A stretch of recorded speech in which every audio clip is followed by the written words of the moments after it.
Hi hello എല്ലാവർക്കും മനോസ് veg ക്ലബിൻ്റെ Dubai സീരീസിൻ്റെ മറ്റൊരു വീഡിയോയിലേക്ക് സ്വാഗതം. നമ്മുടെ ദുബായ് സീരീസിൻ്റെ ഇതുവരെയുള്ള എല്ലാ വീഡിയോസിൻ്റെയും ലിങ്ക് നമ്മുടെ ഡിസ്ക്രിപ്ഷനിലുണ്ട്. ഏതെങ്കിലും മിസ്സായിട്ടുണ്ടെങ്കിൽ കണ്ടു നോക്കൂ. ഇന്ന് ഉച്ച മുതൽ തന്നെ ഒരു മഴ ദിവസമായിരുന്നു. അതുകൊണ്ട് തന്നെ സൂര്യൻ ഈ പരിസരത്തൊന്നും ഉണ്ടായിരുന്നില്ല. നമ്മുടെ സോളാർ ഹെലികോപ്റ്റർ അതുകൊണ്ട് തന്നെ അനങ്ങാതിരിക്കുകയാണ്. മഴ പെയ്ത കേരളത്തിൽ മാത്രമല്ല, അങ്ങ് ദുബായിലും വെള്ളം കെട്ടി നിൽക്കുന്നുള്ളത് നമുക്കിപ്പോഴാണ് മനസ്സിലായത്. ഇനി നമുക്ക് ദുബായിലെ ചില മഴ കാഴ്ചകൾ കാണാം. ഈ പെട്ടെന്ന് കുറച്ച് സമയം കൊണ്ട് നല്ലോണം മഴ പെയ്യുന്നതുകൊണ്ട് തന്നെ വെള്ളത്തിന് ഒഴുകി പോകാനുള്ള സ്ഥലമൊന്നും ഇല്ലാത്തതുകൊണ്ടാണ് ഇങ്ങനെ കെട്ടി നിൽക്കുന്നത്. ഇതൊക്കെ കാണുമ്പോൾ വീണ്ടും നമ്മൾ കേരളത്തിലാണ്, എറണാകുളത്താണെന്നൊക്കെയായിരുന്നു ഫീല്. അവിടെയുള്ള അതേ ഫീലാണ് നമുക്ക് തോന്നിയത് മഴ പെയ്തപ്പോൾ.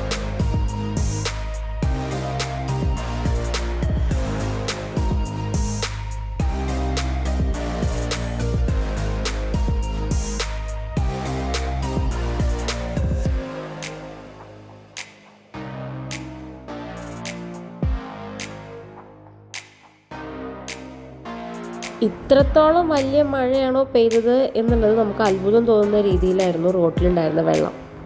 ഏകദേശം സ്കൂളും ഓഫീസൊക്കെ വിടുന്ന സമയം, അതുകൊണ്ട് തന്നെ നല്ല തിരക്കുള്ള സമയമായിരുന്നു.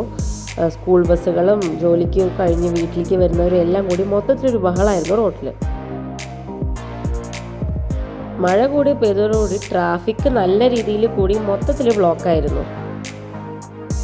എന്തായാലും നമ്മളെങ്ങനെയൊക്കെയോ വണ്ടി ഓടിച്ചിട്ടും നീന്തിയിട്ടുമൊക്കെ അവിടെ നിന്ന് അടുത്ത ഡെസ്റ്റിനേഷനിലെത്തി. നമ്മുടെ അനുക്കുട്ടിയും ശ്രീജ ചേച്ചിയും നമ്മുടെ കൂടെ ജോയിൻ ചെയ്തിരിക്കുകയാണ്. എന്തായാലും നമ്മളിപ്പോൾ പോകുന്നത് അൽസീഫിലുള്ള മ്യൂസിയം ഓഫ് ഇല്യൂഷൻസിലേക്കാണ്.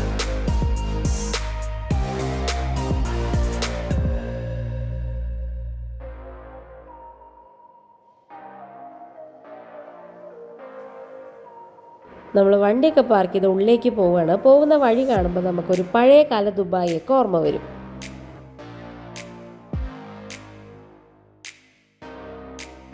ഇതാണ് നമ്മുടെ സ്വന്തം ശ്രീജ ചേച്ചി. നമ്മുടെ മൂന്നാർ വീഡിയോയും ആലപ്പുഴ ക്ലബ് മഹേന്ദ്രയുടെ വീഡിയോ കണ്ടിട്ടുള്ളവർക്ക് ഫെമിലിയർ ആയിട്ടുള്ള ഫേസ് ആയിരിക്കും. ഇവിടെ കയറി വരുമ്പോൾ നേരത്തെ പറഞ്ഞതുപോലെ തന്നെ ഒരു പ്രത്യേക വൈബായിരുന്നു. ഇവിടെയുള്ള ലൈറ്റ്സും അതുപോലെ തന്നെ ഇതിൻ്റെ ഈ ബിൽഡിങ്സിൻ്റെ ഒക്കെ ആർക്കിടെക്ചറും മൊത്തത്തിൽ ഒരു പഴയ കാല ഫീൽ എന്ന് പറയാം.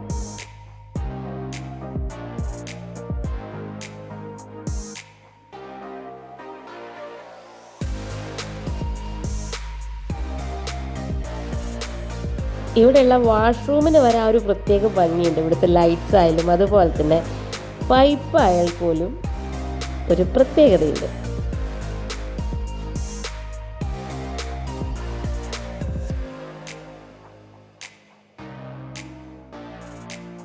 അങ്ങനെ കുറച്ച് നേരം പുറമേയൊക്കെ കറങ്ങിയതിന് ശേഷം നമ്മൾ ഉള്ളിലേക്ക് ടിക്കറ്റ് എടുക്കാൻ പോവുകയാണ്. മഴ നിന്നിട്ടുണ്ടെങ്കിലും ചെറുതായിട്ട് ചാറുന്നുണ്ടായിരുന്നു കേട്ടോ ആ സമയത്തും.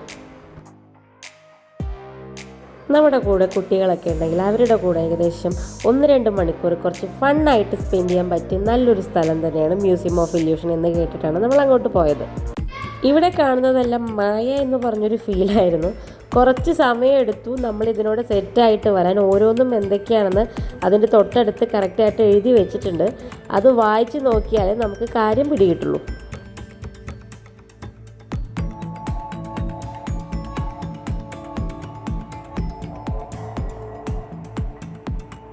കുറച്ച് കഴിഞ്ഞപ്പോഴേക്കും കുട്ടികളും ഇൻട്രസ്റ്റഡ് ആയി തുടങ്ങി. ഇത് കണ്ടോ, ഒരു സൈഡ് നോക്കുമ്പോൾ നമുക്ക് ട്രയാങ്കിൾ ആയിട്ട് തോന്നും, പക്ഷേ ഈ സൈഡിലൂടെ നോക്കുമ്പോൾ അത് സ്ക്വയർ ആയിട്ട് മാറുന്നുണ്ട്. അതുപോലെ തന്നെ ഈ പിക്ചേഴ്സ് ആയാലും ഓരോ ആംഗിളിൽ നിന്ന് നോക്കുമ്പോഴും നമുക്ക് ഓരോന്നാണ് കാണാൻ സാധിക്കുന്നത്.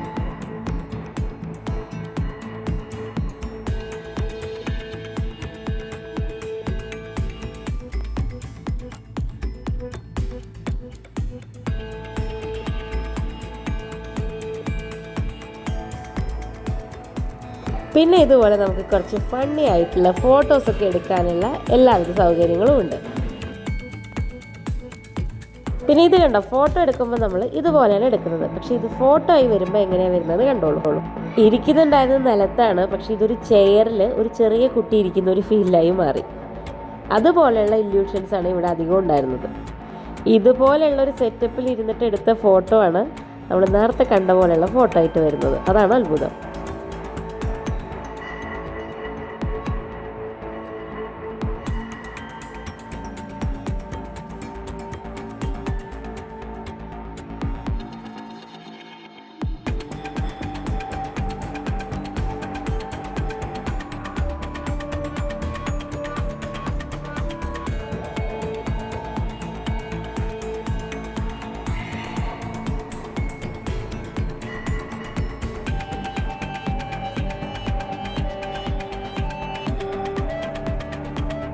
ഇങ്ങനെ ഓരോ ഫോട്ടോസ് എടുക്കുന്നതിന് ഓരോ പോയിൻ്റ് ഉണ്ട്. അപ്പോൾ അവർ നമ്മളെ ഇരുത്തി കറക്റ്റായിട്ട് ആ പോയിൻറ്റ്സിൽ ഇരുത്തിയിട്ട് അവർ എടുത്തു തരും. ഇതെന്ന് വെച്ചാൽ 2 പേരുടെ മിക്സ് ആയിട്ടുള്ളൊരു ഫോട്ടോ ആണ്. 2 പേരുടെ പാർട്സ് മിക്സ് ആയിട്ട് നമുക്ക് പുതിയ ഒരാളെ കിട്ടിയ പോലെ ഇരിക്കും.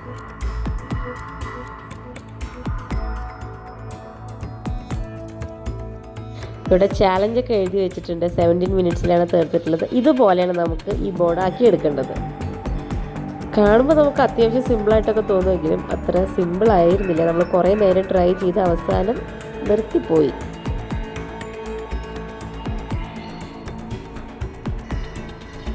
ഇവിടെ കയറുമ്പോൾ നമുക്ക് എല്ലാവർക്കും ഒരു തല കറങ്ങുന്ന ഫീലാണ്.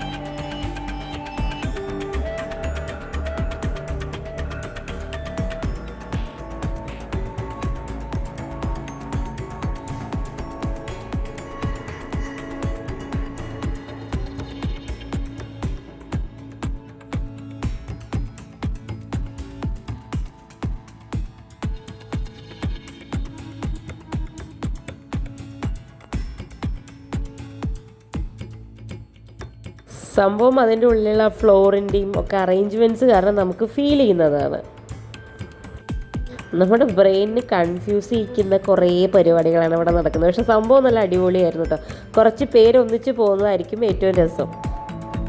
നേരത്തെ എടുത്ത ഫോട്ടോ രഞ്ജു അപ്പും കൂടി ട്രൈ ചെയ്യാണ്.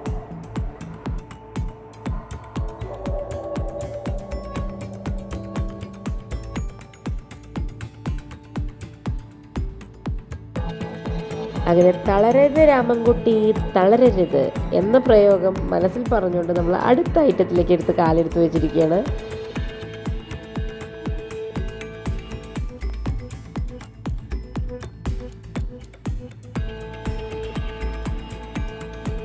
ഇതിനെ നമുക്ക് അടുത്ത ഇല്യൂഷൻ ഫോട്ടോ പോയിന്റ് എന്നൊക്കെ വിളിക്കാം. അവിടെയൊക്കെ എഴുതി വെച്ചിട്ടുണ്ടെങ്കിലും ചിലത് നമുക്ക് വായിക്കുമ്പോൾ പെട്ടെന്ന് കറക്റ്റായിട്ട് ക്ലിക്കാവില്ല. അപ്പോൾ അവർ വന്നിട്ട് നമ്മളെ നല്ല രീതിയിൽ ഹെൽപ്പ് ചെയ്തിരുന്നു കേട്ടോ.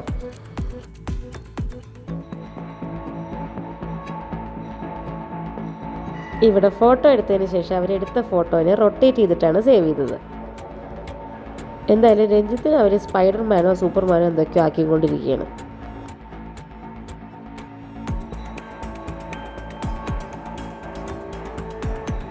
ഒരു ഫോട്ടോ അവരെടുത്തെന്ന ട്രിക്ക് മനസ്സിലാക്കിയ പിന്നീട് നമ്മൾ എടുക്കാൻ തുടങ്ങി.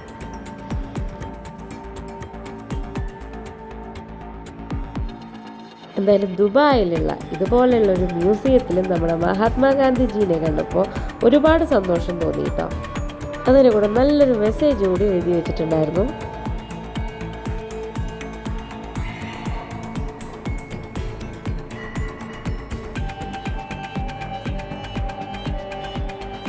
നമുക്ക് നമ്മളോട് തന്നെ സംസാരിക്കാൻ പറ്റിയ നല്ലൊരു അടിപൊളി ലൊക്കേഷനായിരുന്നു അടുത്തത്.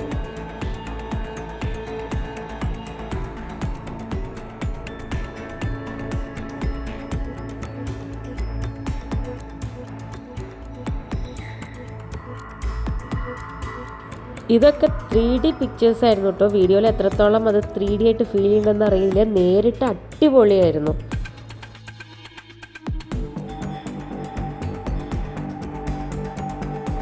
ഭയങ്കര 3D എഫക്റ്റാണ്. നമ്മൾ പെട്ടെന്ന് ഞെട്ടിപ്പോവും കണ്ടു കഴിഞ്ഞാൽ.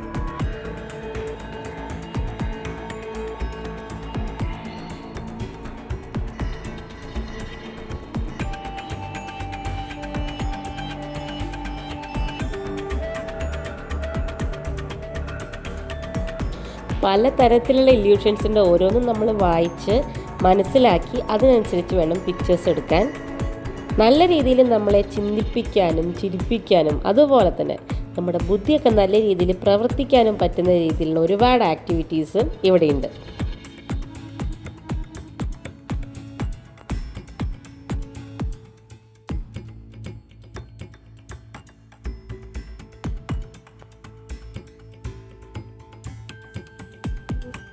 അങ്ങനെ ഏകദേശം 2-2.5 മണിക്കൂറോളം അവിടെ സ്പെൻഡ് ചെയ്തതിന് ശേഷം നമ്മൾ പതിയെ പുറത്തേക്ക് ഇറങ്ങുകയാണ്.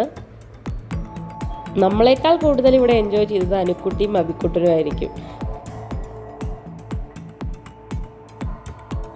ഇവിടെ പുറത്തിങ്ങനെ ഓരോ സ്ഥലത്തും ഫോട്ടോസ് എടുക്കുമ്പോൾ എങ്ങനെ വരികയെന്ന് ഡിസ്പ്ലേ ചെയ്തിട്ടുണ്ട്. നമ്മൾ ഉള്ളിലേക്ക് എൻട്രി ചെയ്യുന്നതിന് മുന്നേ ഇത് കണ്ടതിന് ശേഷമാണ് പോകുന്നത് വെച്ചാൽ നമുക്ക് ഒന്നുകൂടി ഐഡിയ കിട്ടും എങ്ങനെ ഫോട്ടോസ് എടുക്കേണ്ടതെന്നുള്ളത്. അവിടെ നിന്ന് ഇറങ്ങിയതിന് ശേഷം നമ്മൾ അതിൻ്റെ പുറത്തുകൂടെ കുറച്ച് നേരം നടന്നു. നല്ലൊരു ഏരിയ ആയിരുന്നു അത്. അപ്പോഴേക്കും മഴ അത്യാവശ്യം നിന്നിട്ടുണ്ടായിരുന്നു. മഴ ദിവസം ആയതുകൊണ്ട് തന്നെ നല്ല തണുപ്പും നല്ല അറ്റ്മോസ്ഫിയറും ആയിരുന്നു.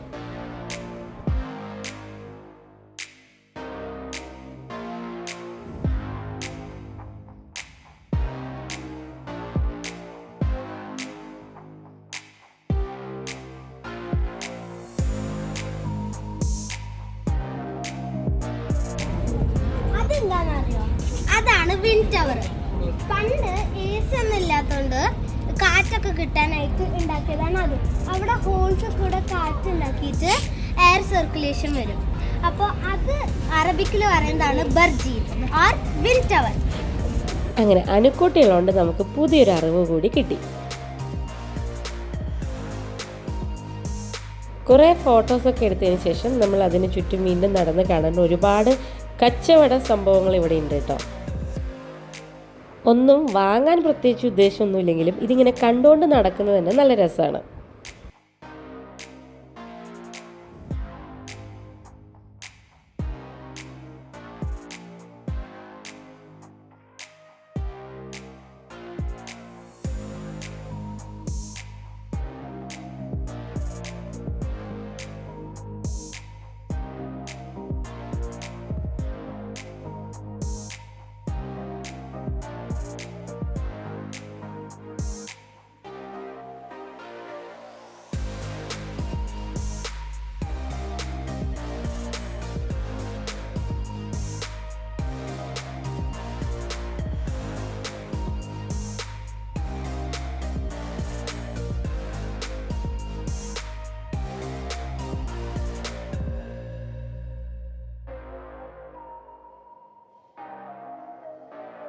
അവിടെ ഈ ചെസ്നട്ട് ഇങ്ങനെ ചുട്ട് തരുന്നുണ്ടായിരുന്നു കേട്ടോ.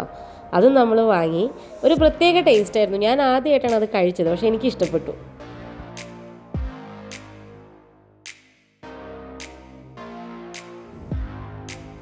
പണ്ട് കുട്ടിക്കാലത്ത് നമ്മൾ കശുവണ്ടിയൊക്കെ ചുട്ട് കഴിക്കുമല്ലോ, അതിൻ്റെ എന്തോ ഒരു ഓർമ്മ വന്നു.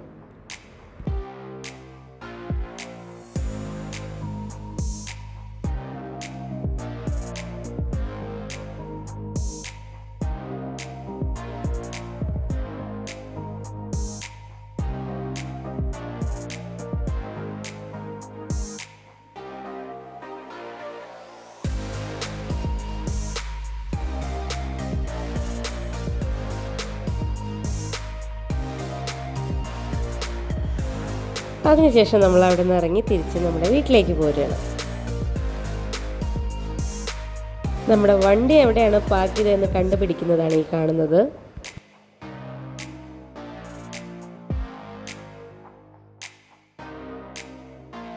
തിരിച്ചു വരും വഴി നമ്മളൊരു റെസ്റ്റോറൻറ്റിൽ ഫുഡ് കഴിക്കാൻ നിർത്തിയതാണ്. അപ്പോഴാണ് ദുബായിലുള്ള ഒരു ബസ് സ്റ്റോപ്പിലേക്ക് ഒന്ന് കയറാമെന്ന് വിചാരിച്ചത്. ഇവിടുത്തെ ബസ് സ്റ്റോപ്പ് എന്നൊക്കെ പറയുന്നത് ഇതാണ്. ചൂടായതുകൊണ്ട് തന്നെ നമുക്ക് ഫുൾ ടൈം AC വേണമല്ലോ. അപ്പോൾ എന്തായാലും നമ്മൾ അതിൻ്റെ ഉള്ളിൽ നിന്ന് കയറി നോക്കി.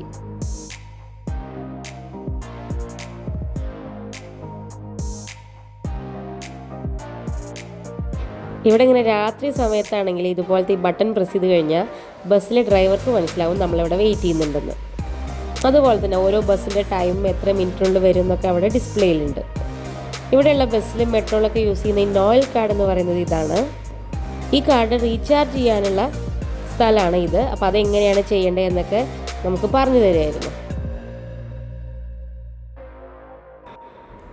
ഇവരാണ് നമ്മുടെ കസിൻ വൈഷ്ണവിയും ഹസ്ബൻഡും. അവരെ നമ്മളിവിടെ വെച്ചിട്ട് മീറ്റ് ചെയ്തു. അങ്ങനെ ചെറിയൊരു ഫാമിലി ഗെറ്റ് ടുഗദർ കൂടിയായിരുന്നു. അങ്ങനെ ഭക്ഷണത്തിന് ശേഷം കുറച്ച് നേരം സംസാരിച്ച് നമ്മളോട് യാത്ര പറഞ്ഞ് അവരവരുടെ വീട്ടിലേക്ക് മടങ്ങി. നമ്മൾ പതുക്കെ നമ്മുടെ റൂമിലേക്ക് മടങ്ങി. അപ്പോൾ നമ്മുടെ വീഡിയോ ഇഷ്ടപ്പെട്ടിട്ടുണ്ടെങ്കിൽ ലൈക്ക് ചെയ്യാനും ഷെയർ ചെയ്യാനും മറക്കരുത്. മറ്റൊരു വീഡിയോ ആയിട്ട് നമുക്ക് അടുത്ത ദിവസം വീണ്ടും കാണാം. അതുവരേക്കും താങ്ക്സ് ഫോർ വാച്ചിങ്.